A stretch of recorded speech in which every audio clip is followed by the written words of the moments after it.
मूर्ख कछुआ। बहुत समय पहले की बात है। एक कछुआ था जो किसी गांव में एक तालाब में रहता था। उसकी मित्रता दो बगुलों से थी। तीनों दोस्त एक साथ खूब मजा किया करते थे। एक बार उनके गांव में बारिश नहीं हुई, जिस कारण वहां भयंकर सूखा पड़ा।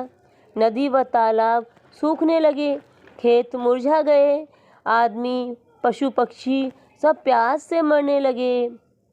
वह सब अपनी जान बचाने के लिए गांव छोड़कर दूसरे स्थानों पर जाने लगे। बगुलों ने भी अन्य पक्षियों के साथ दूसरे जगह जाने का फैसला लिया।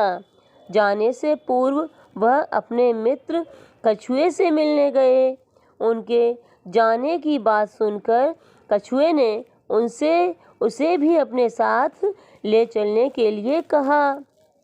इस पर बगुलों ने कहा कि वह भी उसे वहां अकेला छोड़कर नहीं जाना चाहते, परंतु मुश्किल यह है कि कछुआ उड़ नहीं सकता और वह उड़कर कहीं भी जा सकते हैं।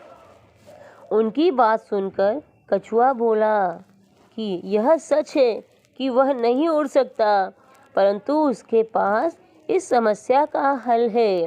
कछुए की बात सुनकर बगुलों ने उससे तरीका पूछा। कछुआ बोला, तुम एक मजबूत डंडी ले आओ। उस डंडी के दोनों कोनों को तुम अपनी अपनी चोंच में पकड़ लेना और मैं उस डंडी को बीच में से पकड़कर लटक जाऊंगा। इस प्रकार मैं भी तुम्हारे साथ जा सकूंगा और हम अपनी जान बचा सकेंगे। बगुलों को कछुए की बात पसंद आ गई और वह वहां से चलने की तैयारी करने लगे।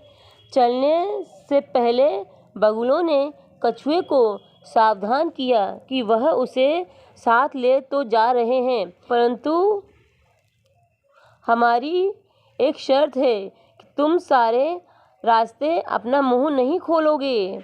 कछुए को बहुत बात करने की आदत थी। उसके लिए चुप रहना बहुत ही मुश्किल कार्य था। बगुले कछुए से आगे बोले, यदि तुमने गलती से भी अपना मुंह खोला तो तुम नीचे गिरकर मर जाओगे। इस पर कछुआ बोला कि मैं कभी भी ऐसी मूर्खता नहीं करूँगा। बगुलों ने डंडी के दोनों किनारों को अपनी अपनी चोंच में दबा लिया। कछुआ डंडी को अपने मुंह में पकड़कर बीच में लटक गया और बगुले उसे लेकर उड़ने लगे। वह तीनों आकाश में ऊंचे उड़ते गए। काफी समय तक उड़ने के बाद वह एक नगर के ऊपर से निकल रहे थे तो उनको देखने के लिए सड़कों पर लोगों की भीड़ जमा हो गई। किसी ने भी ऐसा नज़ारा पहले नहीं देखा था।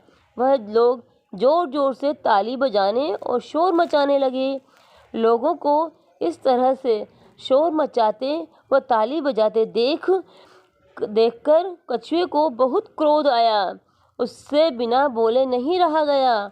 वह बगुलों द्वारा चुप रहने की बात भूल गया और जैसे ही कछुए ने बोलने के लिए मुंह खोला, वह धड़ाम से नीचे आ गिरा और मर गया।